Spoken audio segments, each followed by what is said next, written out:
Bismillahirrahmanirrahim. Assalamualaikum warahmatullahi wabarakatuh. Salam sejahtera untuk kita semua. Perkenalkan, saya Wilda Triuliza, SKM MKes. Saya merupakan dosen Prodi Kesehatan Masyarakat di Stikes Alifah Padang dengan konsentrasi atau peminatan Administrasi Kebijakan Kesehatan atau biasa disebut dengan AKK. Adapun spesialisasi saya yaitu mengampu mata kuliah Organisasi Manajemen, Perencanaan, dan Evaluasi Program Kesehatan, di mana mata kuliah ini merupakan mata kuliah wajib yang terdistribusi di semester ganjil, yaitu di semester 3 dengan bobot 2 SKS. Baiklah, saya akan menjelaskan tentang deskripsi singkat mata kuliah OMP Program Kesehatan, di mana mata kuliah ini membahas tentang dasar manajemen dalam pelayanan kesehatan dan perencanaan program kesehatan yang akan digunakan ketika mahasiswa praktek belajar lapangan. Mahasiswa juga belajar merumuskan rencana kegiatan atau program kesehatan dan memahami konsep pelaksanaan dan penggerakan pelayanan kesehatan, melakukan intervensi dan monitoring evaluasi dari perencanaan program kesehatan.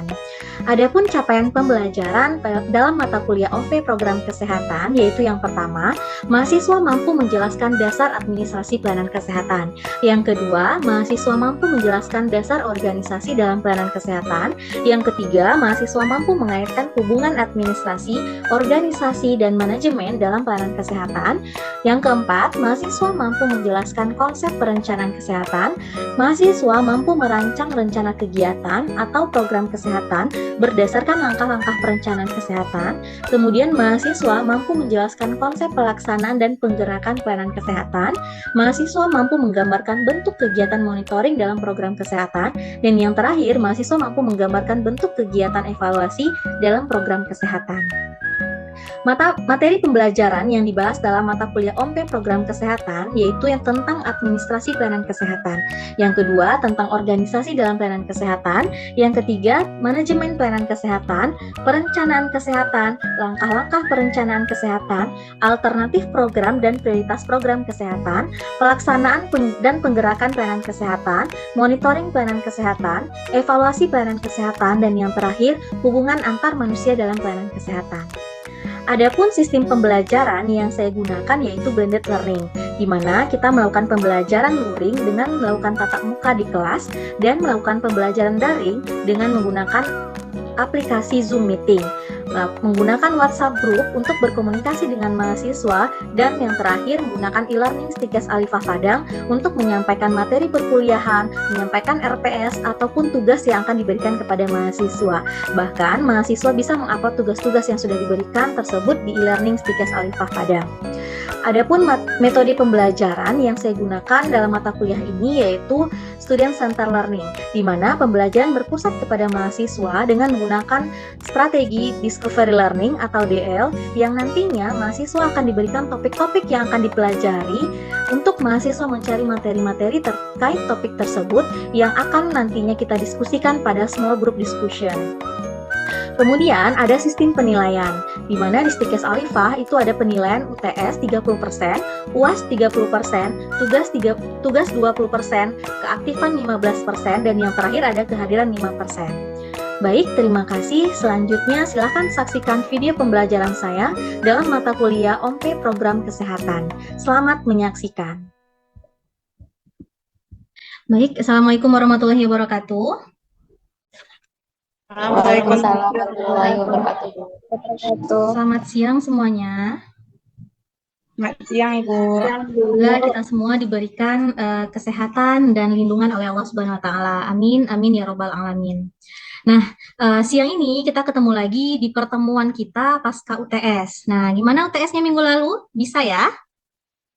Bisa, Bu. Alhamdulillah. Mudah-mudahan nanti hasilnya tidak mengecewakan Ananda semuanya. Kita lanjutkan. Hari ini kita masuk ke pertemuan 9 ya. Di pertemuan 9, sebelumnya Ibu ingatkan, selama perkuliahan berlangsung, Ananda semua harus mengaktifkan kamera, fokus pada materi, karena nanti di akhir kita akan menyampaikan tugas. Kita akan ada tugas yang harus Ananda selesaikan terkait materi hari ini. Nah, kemudian dalam perkuliahan ini, apabila Ananda selama perkuliahan, ada yang ingin ditanyakan, ada yang ingin didiskusikan, Ananda boleh raise hand di aplikasi Zoom-nya, boleh raise hand atau boleh langsung berbicara. Oke, kita lanjutkan. Nah, adapun materi kita pada hari ini yaitu tentang perencanaan kesehatan lanjutan. Nah, kita sudah membahas tentang perencanaan kesehatan, kemudian untuk apa sih perencanaan kesehatan. Nah, di mana diharapkan kepada Ananda semuanya nanti ketika dalam pembelajaran perencanaan kesehatan lanjutan ini, kalian mampu untuk menjelaskan kembali apa itu pengertian perencanaan kesehatan, kemudian yang diharapkan juga Ananda mampu untuk menjelaskan langkah-langkah perencanaan kesehatan, di mana kita akan membahas langkah-langkah perencanaan kesehatan yang digunakan untuk memecahkan suatu masalah yang ada. Nah, kemudian nanti kita juga akan melakukan membuat suatu POA atau Plan of Action yang nantinya ini akan berguna bagi Ananda ketika bekerja di lapangan ataupun nanti ketika PBL, oke ya. Nah, kita masuk dulu. Udah kelihatan ya semuanya slide Ibu? Oke. Ya, Bu. Udah, Bu. Nah, ini ada problem solving. Nah, ada yang tahu nggak problem itu apa? Permasalahan, Bu. Problem itu masalah, benar ya? Problem itu masalah. Kalau solving apa? Penyelesaiannya, Bu. Penyelesaian atau pemecahan. Nah, jadi problem solving itu merupakan, bisa kita tarik saja bahwasanya problem solving itu adalah penyelesaian atau pemecahan masalah. Nah, problem solving juga merupakan suatu pendekatan yang digunakan untuk menyelesaikan suatu masalah. Nah, ada beberapa langkah-langkahnya yang harus diikuti untuk menyelesaikan suatu masalah ini. Kemudian, apa sih tujuan utama dari problem solving ini? Nah, ada yang tahu nggak tujuan utama kita memecahkan suatu permasalahan? Untuk menemukan solusi dari permasalahan tersebut. Nah, benar agar sekali. masalah tersebut tidak Untuk lanjut. mendapatkan solusi atau memperoleh solusi yang tepat atas permasalahan yang terjadi. Nah, dalam dunia kesehatan, kita juga butuh nih problem solving. Kita butuh pemecahan masalah yang tepat. Nah, dari semua permasalahan kesehatan yang ada, permasalahan terkait kesehatan masyarakat kah, kesehatan individu kah, nah itu akan kita pecahkan dalam problem solving ini. Nah, dengan melakukan tahapan-tahapan atau langkah-langkah yang harus diikuti dengan beberapa alternatif yang ada. Itu dia problem solving. Nah, tujuan utamanya kita mempelajari problem solving ini dalam bidang kesehatan masyarakat itu perlu upaya-upaya untuk menemukan, kemudian memecahkan masalah, melakukan surveillance gitu ya, kemudian melakukan monitoring masalah kesehatan masyarakat dengan menggunakan pendekatan-pendekatan partisipasif. Apa itu maksudnya pendekatan partisipatif? Itu adalah pendekatan yang dimana semua orang nanti akan bisa terlibat, baik itu dari lintas sektornya, antar organisasi, itu bisa semua terlibat. Itu yang dinamakan dengan pendekatan partisipatif. Oke. Nah, ini dia tadi ya, problem solving itu kita menyelesaikan masalah dengan mengikuti langkah-langkah yang harus ada ya, ada langkah-langkah yang harus diikuti untuk menyelesaikan masalah tersebut. Oke, nah seperti kita ketahui, perencanaan merupakan salah satu bagian dari manajemen. Ya, perencanaan ini adalah fungsi manajemen. Bagaimana kita mencapai tujuan dengan sumber daya yang ada, dengan menggunakan sumber daya yang efisien, baik itu sumber daya manusianya ataupun sumber daya dananya ataupun fasilitas-fasilitas yang ada. Gitu ya, dengan adanya perencanaan yang baik, itu kita akan menemukan nanti apa sih permasalahan yang ada di masyarakat. Nah, jadi perencanaan kesehatan merupakan proses untuk merumuskan masalah-masalah kesehatan, di mana masalah-masalah yang ada di masyarakat, yang berkembang dengan masyarakat, itu akan dipecahkan, akan dirumuskan masalahnya dengan langkah-langkah yang sudah ditetapkan. Nah, oke, kita lanjut. Nah, ada beberapa langkah-langkah perencanaan yang digunakan untuk memecahkan masalah-masalah kesehatan. Yang pertama itu identifikasi masalah, ya. Yang pertama itu identifikasi masalah.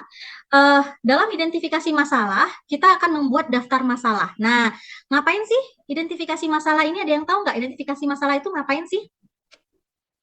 Menentukan masalah, Bu.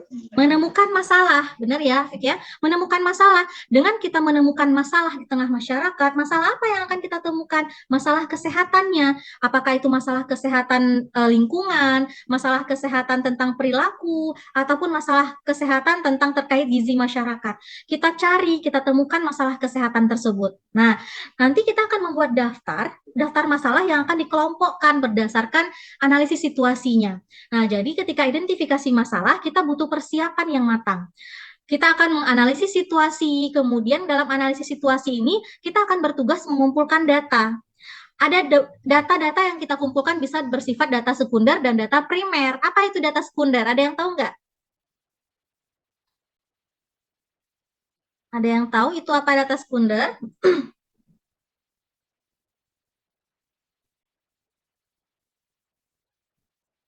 Kayaknya nge-lag gitu ya. Ada yang tahu nggak apa itu data sekunder?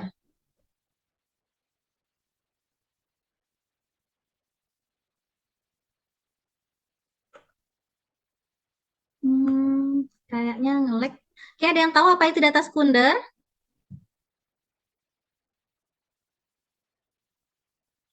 Data apa? Data yang kita dapatkan dari instansi-instansi tempat kita itu, Bu. Oke, kalau data primer apa, Sofi? Data primer data yang didapatkan secara langsung, Bu. Nah, benar. Benar yang disampaikan Sofi. Kalau data primer, data yang kita dapatkan secara langsung. Sedangkan data sekunder, data yang secara tidak langsung dia sudah ada sebelumnya berupa laporan dari instansi-instansi, dari dinas-dinas. Nah, itu yang kita gunakan untuk mengidentifikasi masalah sebagai data kita untuk melakukan identifikasi atau menemukan masalah di masyarakat. Setelah kita dapatkan datanya, otomatis kita akan menganalisis data tersebut, gitu ya. Kita akan menganalisis data-data yang sudah kita kumpulkan. Itulah yang disebut dengan analisis situasi. Kita dalam analisis situasi itu kita akan memperoleh informasi tentang keadaan dan permasalahan di tengah-tengah masyarakat tentang masalah kesehatannya. Oke, kita lanjut. Nah, yang kedua, langkahnya ada prioritas masalah. Apa itu prioritas masalah? Memilih masalah yang paling penting antara masalah yang ada. Itu prioritas masalah itu kan namanya juga prioritas. Jadi masalah yang ada di identifikasi masalah tadi yang sudah kita lakukan pada tahap pertama itu akan kita prioritaskan. Apa gunanya kita prioritaskan? Kita menggunakan prioritas karena tidak semua masalah-masalah itu bisa diselesaikan dalam waktu yang bersamaan. Kenapa? Tergantung sumber daya yang ada. Karena terbatasnya sumber daya yang kita miliki, baik itu sumber daya manusianya, dananya, sarananya, maka kita perlu memprioritaskan suatu permasalahan kesehatan. Kemudian kita juga memprioritaskan masalah, kita lihat dulu sejauh mana sih masalah itu penting bagi kita untuk diselesaikan. Nah, dalam prioritas masalah ini ada beberapa langkah yang atau tahapan-tahapan yang digunakan. Nah, ini dia.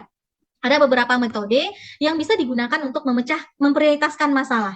Yang pertama itu ada metode USG, ya. Ada metode USG, ada MCUA, ada PAHO, ada Hanlon, CAR, Delbeck, banyak lagi yang lainnya, ya. Nah, yang kita bahas pada kesempatan kali ini ada 3 metode. Ada USG, ada MCUA, dan ada metode PAHO. Kenapa, Bu? Karena metode 3 inilah yang biasa digunakan oleh instansi-instansi ataupun ketika berada di lapangan nantinya, ya. Oke, yang pertama kita bahas dulu metode USG. Ada urgensi, seriousness, dan growth.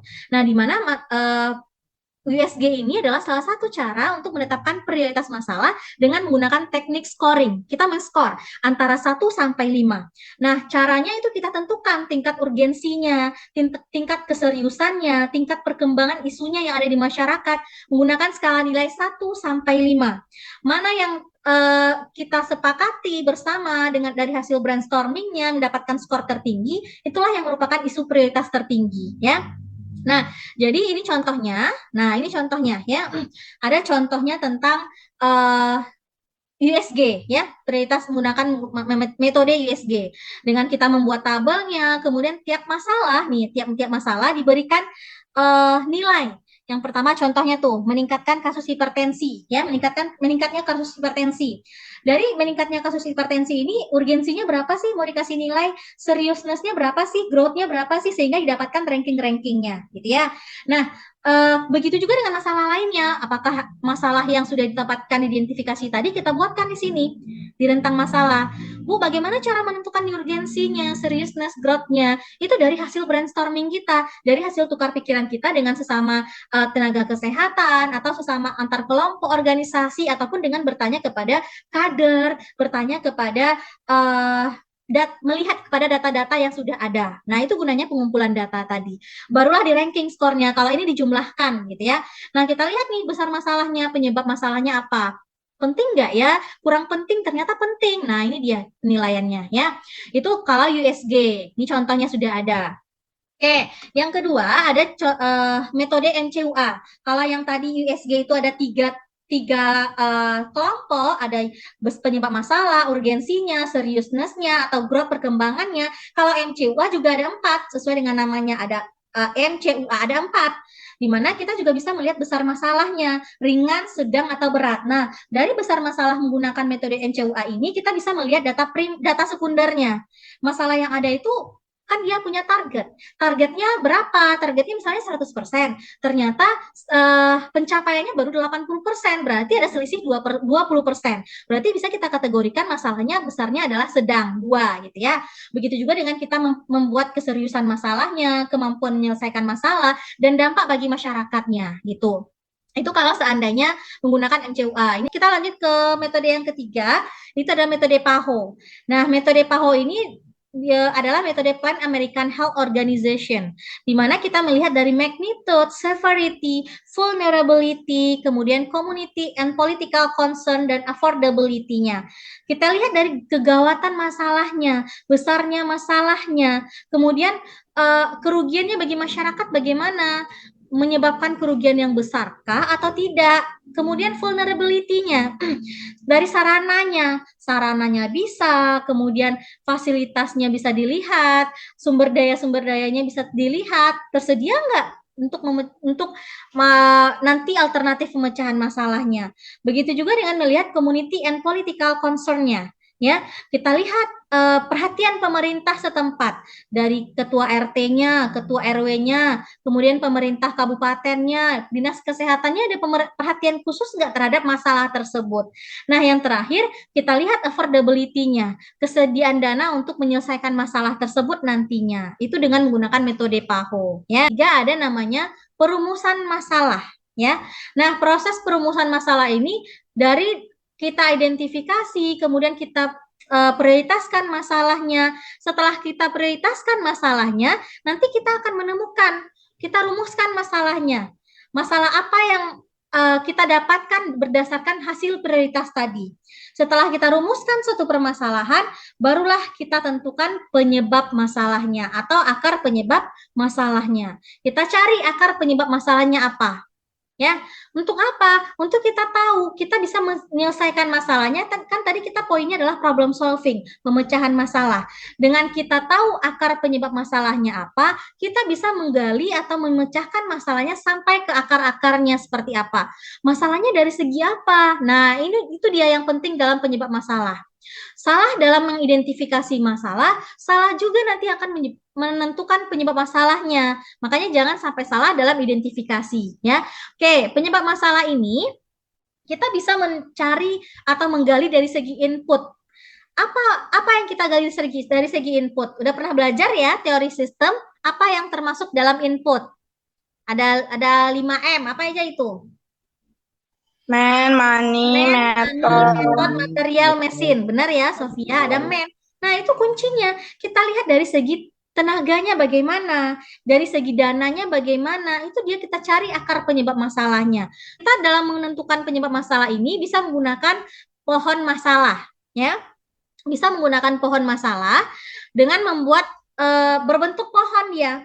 Nah, kita lihat dari segi lingkungannya apa, dari segi man-nya, dari segi inputnya apa, dari segi prosesnya bagaimana. Nah, ternyata dari segi lingkungannya, kalau masalahnya tentang KB, persentase peserta KB kurang, ternyata adat istiadat nih. Nah, mungkin saja masyarakatnya masih menganut banyak anak banyak rezeki. Nah, itu dia pohon masalah tadi ya. Bisa kita menggunakan pohon masalah. Dia ada 2 nih caranya untuk menentukan akar penyebab masalah. Bisa menggunakan pohon masalah, dan yang kedua bisa menggunakan diagram fishbone ya.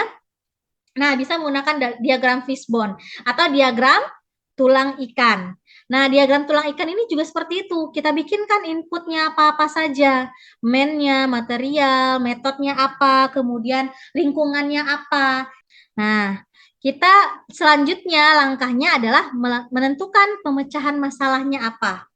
Kan nggak mungkin kan setelah kita tahu nih masalahnya, setelah kita tahu penyebabnya apa, terus dibiarin aja deh kayak gitu aja gitu. Kita pemecahan masalah lagi, masuk ke dalam problem solvingnya lagi ya. memecahkan masalah dengan menggunakan brainstorming tadi, dengan melakukan brainstorming dengan ahli-ahlinya, bertukar pendapat dengan para ahli itu dengan menggunakan brainstorming. Pemecahan masalah ini. Nah, pemecahan masalah itu juga diprioritaskan berdasarkan dana yang tersedia cukup atau tidak, berdasarkan tenaganya cukup atau tidak untuk mengatasi masalah tersebut. Ini contohnya. Setelah tadi kita prioritaskan pemecahan masalah kita, kan banyak tuh kegiatannya, dari satu masalah, dari beberapa penyebab masalah, ternyata banyak pemecahan masalahnya. Seperti kata orang kan, banyak jalan menuju Roma gitu kan. Satu masalah ini bisa saja nih solusinya banyak. Masalahnya cuma satu, Bu, masalah tentang pembuangan limbah misalnya, tapi solusinya kan banyak.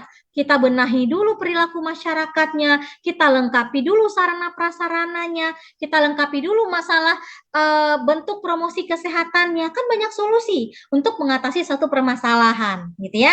Nah, setelah kita pecahkan masalahnya, dalam kita buat kegiatan-kegiatan, menentukan alternatif-alternatif kegiatan yang akan kita kerjakan nantinya, itu kita harus membuat yang namanya plan of action. Nah, ini plan of action, kita buat rencana pelaksanaan kegiatannya. Nama kegiatannya apa untuk memecahkan masalah tersebut? Kan seperti Bu bilang tadi tuh, satu masalah bisa terdiri dari beberapa pemecahan atau solusi yang harus dilakukan. Misal nih, nah kegiatan kita ada 3 tuh. Kita punya 3 kegiatan untuk memecahkan satu permasalahan. Dibikin di tabel plan of action-nya. Untuk apa? Untuk memudahkan kita melihat nantinya, oh kegiatannya di bulan apa, tujuannya apa, sasaran kita siapa. Nah, itu dia. Ini contohnya ya. Nah, kita lihat nih contoh kegiatan yang pertama, mengadakan pelatihan kepada tenaga kesehatan. Kita harus tahu dulu tujuannya untuk apa kita lakukan pelatihan. Sasarannya siapa. Jadi dalam tabel plan of action ini harus memuat kegiatannya apa, tujuannya apa, sasarannya siapa, penanggung jawabnya siapa, sumber dananya dari mana. Waktu dan tempat juga harus tahu. Nah, kalau kalian nanti bekerja di puskesmas, ini harus ada nih, ya, plan of action ini.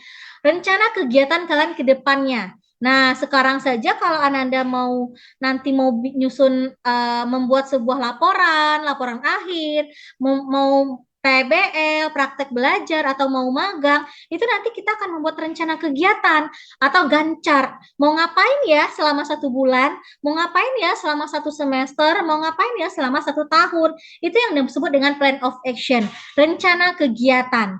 Nah, ini isinya adalah kegiatan-kegiatan kita dalam 1 tahun mendatang, tergantung rencana jangka panjang atau rencana jangka menengah nantinya, gitu ya.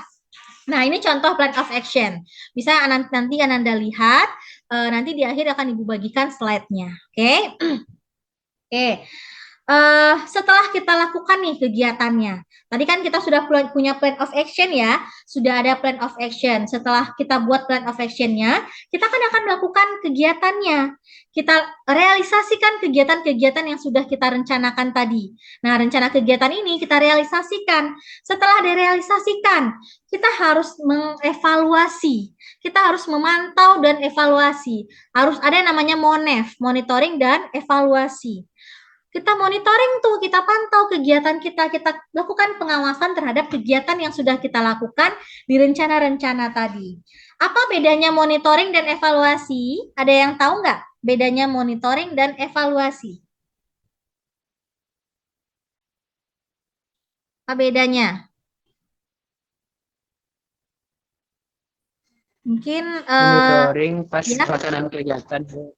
Ya, Fit. Ulang lagi sih kalau monitoring.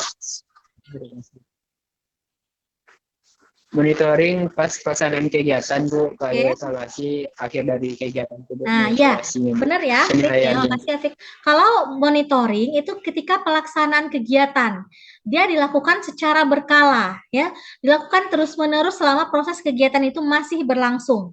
Istilahnya itu kita melakukan pengawasan, kita pantau kegiatan yang kita rencanakan tadi. Bagaimana dengan segi tenaganya? Sesuai nggak ya dengan sasarannya? Sesuai nggak ya dengan waktu pelaksanaannya? Sesuai nggak dengan tujuan yang sudah kita tetapkan? Itu gunanya plan of action.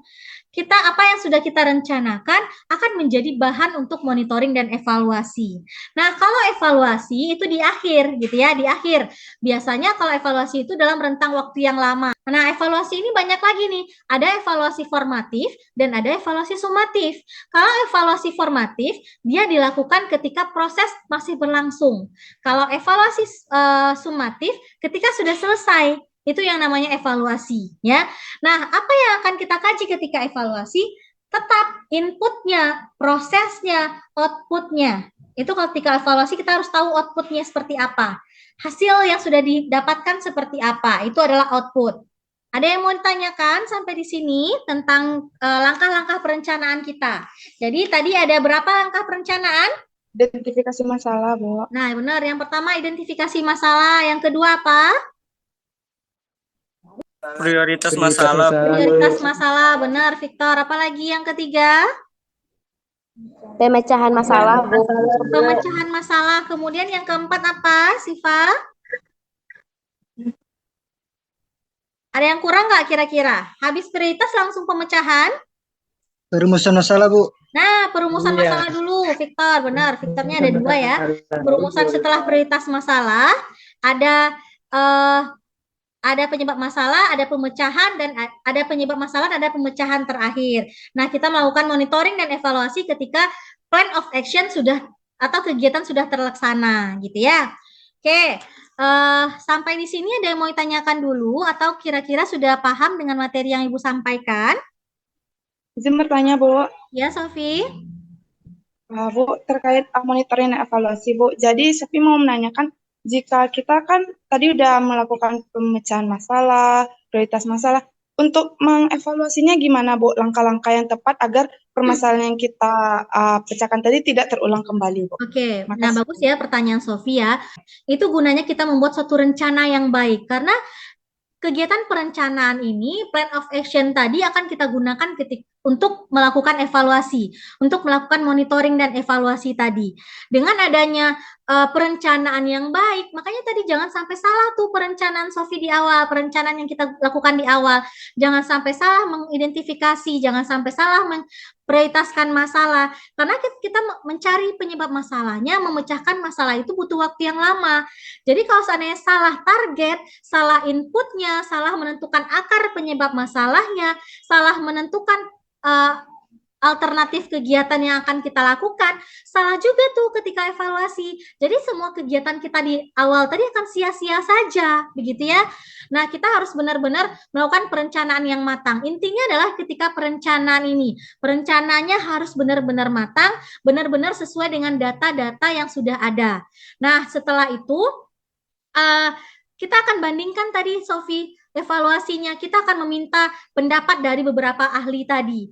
Nah, apa ya kira-kira yang harus kita lakukan? Makanya perlu kerjasama lintas sektor. Dalam pemecahan masalah ini kita butuh komitmen. Kita butuh komitmen antar sesama tenaga kesehatan, antar sesama kelompok untuk memecahkan masalah. Sehingga nanti ketika evaluasi pun, masalah yang kita pecahkan benar menyentuh masalah masyarakat. Benar-benar menyentuh akar dari penyebab masalah ini, bukan hanya sekedar menyentil luarnya saja, tetapi benar-benar mencabut akar penyebabnya apa tadi. Makanya nggak main-main tuh menentukan akar penyebab, menentukan poin-poin tadi, scoring tadi tuh nggak main-main. Benar-benar di brainstorming, benar-benar dirembukkan, gitu ya. Oke, ada lagi? Oke, kalau tidak ada, kalau memang tidak ada, ini kita seperti yang Bu janjikan di awal tadi, kita ada tugas kelompok ya. Kita ada tugas kelompok. Kelompoknya sudah dibagi ya ketika sebelum UTS ya. Ada yang mau ditanyakan lagi? Cukup?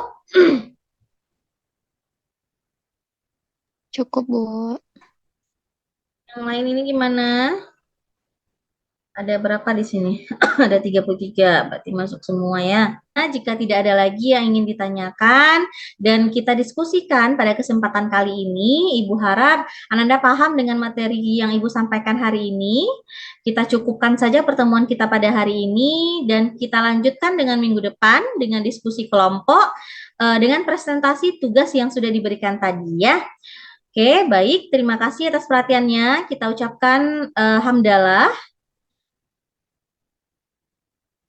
Alhamdulillahirabbil alamin. Ibu tutup dengan Assalamualaikum warahmatullahi wabarakatuh. Waalaikumsalam warahmatullahi wabarakatuh. Terima kasih, Bu. Ya, Terima kasih, sama-sama. Bu. Terima kasih semuanya.